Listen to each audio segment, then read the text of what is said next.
IBomma Ravi arrest అయిన తర్వాత అంటే వెబ్‌సైట్‌ని కూడా క్లోజ్ చేశామని సిపి సజ్జనార్ కూడా చెప్పడం జరిగింది మ్యామ్. కానీ ఈ రోజు చూస్తే ఆ వెబ్‌సైట్ అనేది ఇంకా యాక్టివ్‌లో ఉంది. అటు మూవీస్ కూడా కొత్త మూవీస్ కూడా దాంట్లో అప్‌లోడ్ అవుతున్నాయి. అంటే సిపి సజ్జనార్ గారు కరెక్ట్‌గా యాక్షన్ తీసుకోలేదని అంటారా? దీని మీద ఏమంటారు? ఇప్పుడు ఐబొమ్మ రవి విషయంలో ప్రభుత్వం ఏమి పెద్ద ప్రోయాక్టివ్గా చేసింది ఏమీ లేదు నా దృష్టిలో. ఎందుకంటే అతను ఏదో విదేశాల్లో ఉంటే అతన్ని రప్పించనో లేదు. ఆయన వచ్చాడు. ఆయన వచ్చింది కూడా వీళ్ళకి తెలియదు. ఆయన ఎక్స్ వైఫ్ చెప్తే తెలిసింది వీళ్ళకి. వెళ్ళి పట్టుకొచ్చారు. సరే పట్టుకొచ్చిన తర్వాత పకడ్బందీగా చేశారు, పాస్పోర్ట్ సీజ్ చేశారు, ఆయన ఎక్కడికి వెళ్ళకోకుండా చేశారు. అంతవరకు బాగానే ఉంది. కానీ ఆయన ఎవరితో మాట్లాడినా మాకు తెలిసిపోద్ది, ఆయన కాల్స్ మీద కూడా నిఘా ఉంటుంది, ఇవన్నీ మనకు చెప్పారు.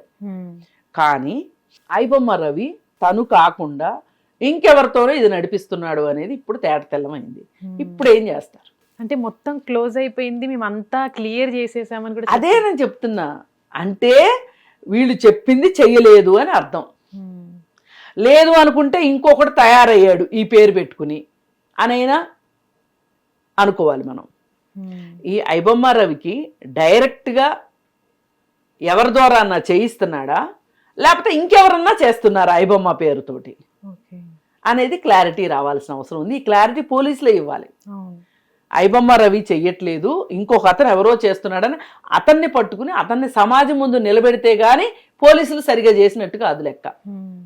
కానీ ఇది అయిపోయిన తర్వాత కూడా సిపి సజ్జనార్ కూడా అందరు సెలబ్రిటీస్ని అంటే మేము ఏదో సాధించామని చెప్పేసి కూడా ఫోటోలు దిగారు. దాని తర్వాత ఇదంతా క్లోజ్ అయిపోయిందని కూడా చెప్పడం జరిగింది. కానీ మళ్ళీ చూస్తే మూవీ రూల్స్తో పాటు ఐబొమ్మ వెబ్సైట్లు ఇంకా చాలా వెబ్సైట్లు కూడా ఇలాంటివి నడుస్తూనే ఉన్నాయి. అంటే ఒక్క విజయాన్ని ఇంత అంటే ప్రజలకు తెలియాలని చెప్పేసి అట్లా చూపెట్టుకున్న తర్వాత కూడా మళ్ళీ ఇది వెబ్సైట్ అనేది కూడా యాక్టివ్ అవ్వడం పట్ల కూడా ఏమండి, సజ్జనార్ గారు అంత పాపులారిటీ పిచ్చున్నోళ్ళని ఇంకొక ఆఫీసర్ను చూడలే నేను ఇంతవరకు. ఆయన చేసేది గోరంతా, చెప్పుకునేది కొండంతా. ఆయన ఏ రోజు సరిగా వ్యవహరించాడు అనడానికి నాకైతే డౌటే. ఇప్పుడు మంగిలి వెళ్ళిందండి, పిటిషన్ ఇవ్వడానికి వెళ్ళింది. ఆమె పైన ఆల్రెడీ ఆరోపణలు ఉన్నాయి. అది తెలీదా సజ్జనార్ గారికి? మరి ఆమెతో ఇగిలిస్తా ఫోటో ఎందుకండి? ఆమెకంటే అవసరం, మీకేం అవసరం? ఫోటో దిగుతాను అంటే కూడా ఆమె నిందితురాలు ప్లేస్లో ఉంది. ఆమెకి సంబంధం ఉందని కోడే కోస్తుంది లోకం. అలాంటప్పుడు ఆమెతో ఫోటోకి ఎలా ఎలవ్ చేశారండి? మాలాంటి వాళ్ళం ఎవరన్నా మహిళా సమస్యల మీద వెళ్తే పిటిషన్లు ఇవ్వటానికి మాకు తుపాకీ దొరకరు వీళ్ళు. కానీ మంగళి లాంటి వాళ్ళకి మట్టుకు రెడీగా వచ్చేసేసి చక్కగా ఫోటోలకు పోజులు ఇచ్చేస్తారు. ఐబొమ్మ విషయం అప్పుడు కూడా అంతే కదా, వాళ్ళందరినీ నటుల్ని పిలిపించుకొని పక్కన కూర్చోబెట్టుకొని ఫోటో షూట్ చేసి ఏం అవసరం చెప్పండి? పబ్లిసిటీ కోసం అంతే. ఆయనకి పబ్లిసిటీ పిచ్చి. ఆ పబ్లిసిటీ కోసం ఏమైనా చేస్తాడు. ఆ రోజు కూడా పబ్లిసిటీ పిచ్చి కోసమే కదా నా అన్వేషణ తోటి వాట్సాప్ కాల్ అదే వీడియో కాల్ మాట్లాడింది. వాడు అంత అడ్డదిడ్డంగా మాట్లాడితే ఈయనకి అర్థం కాలేదా? లేకపోతే అర్థమైన తర్వాత ఫోన్ చేసి వాడికి వార్నింగ్ ఇవ్వాలిగా. ఆ తర్వాత ఎవరో ఒకరు చెప్పుంటారుగా, సార్ వాడు మాట్లాడింది పచ్చి బూత్ సార్ అని. అని మళ్ళీ ఫోన్ చేసి ఏంట్రా ఎదవా ఎట్ట కనిపిస్తున్నారా నేను పోలీసుని, నేనేరా పోలీస్ అని చెప్పొద్దు. చెప్పలా అంటే ఆయనకి ఎంతసేపు పబ్లిసిటీ.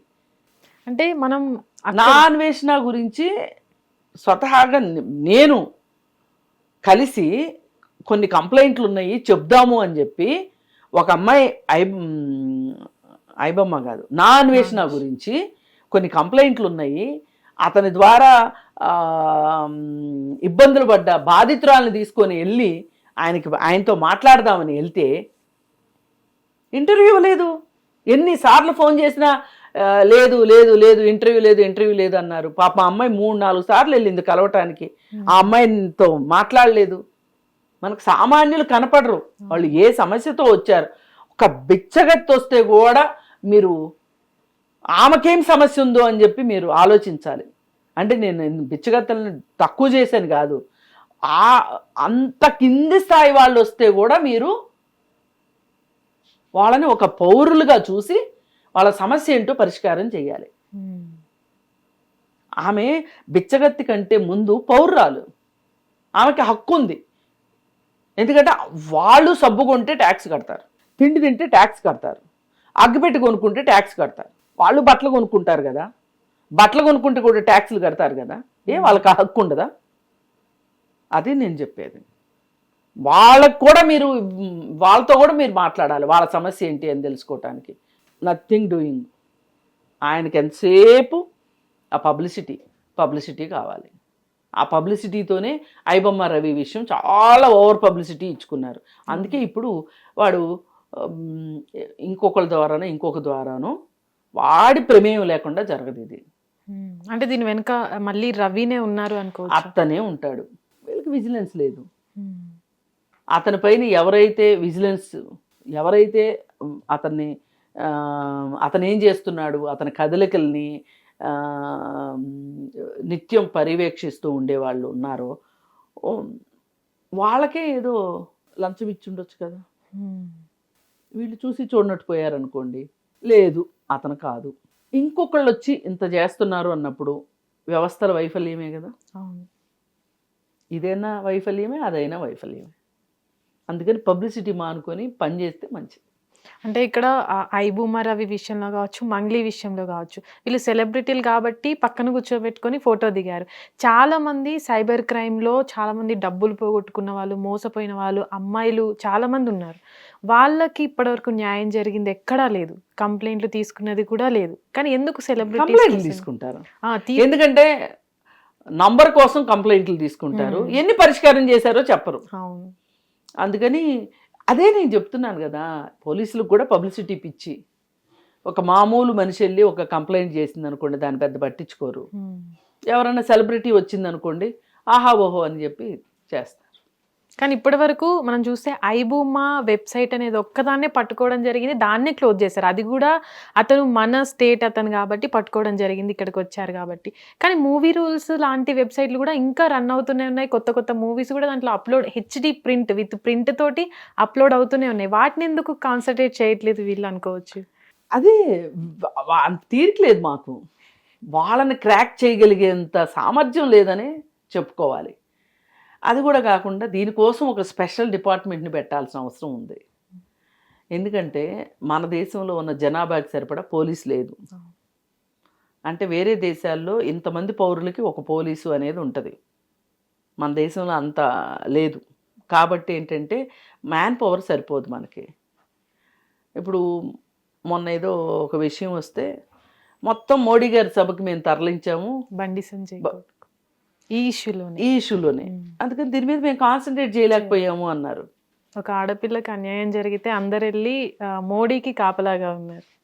హిట్ టీవీ యాప్, ఇందులో short news, live news, entertainment shows, movies, digital magazines తో పాటు మీ జిల్లా వార్తలను కూడా ఫ్రీగా చూడొచ్చు. ఇంకెందుకు ఆలస్యం, వెంటనే హిట్ టీవీ యాప్ ని డౌన్లోడ్ చేసుకుని ఫ్రీగా ఎంటర్టైన్మెంట్ పొందండి. Hit TV app. Hit TV app. Please download hit TV app. Hit TV app ని ఫ్రీగా డౌన్లోడ్ చేసుకుని ఎంజాయ్ చేయండి. మీకు నచ్చిన ఎంటర్టైన్మెంట్ కోసం హిట్ టీవీ యాప్ ని ఫ్రీగా డౌన్లోడ్ చేసుకుని ఎంజాయ్ చేయండి. హిట్ టీవీ యాప్ ని డౌన్లోడ్ చేసుకుని ఆస్వాదించండి, ఆశీర్వదించండి. ఇంతమంది సెలబ్రిటీలు హిట్ టీవీ యాప్ ని డౌన్లోడ్ చేసుకోండి అని చెప్తున్నారంటే ఎంత మంచి యాప్ ఆలోచించండి.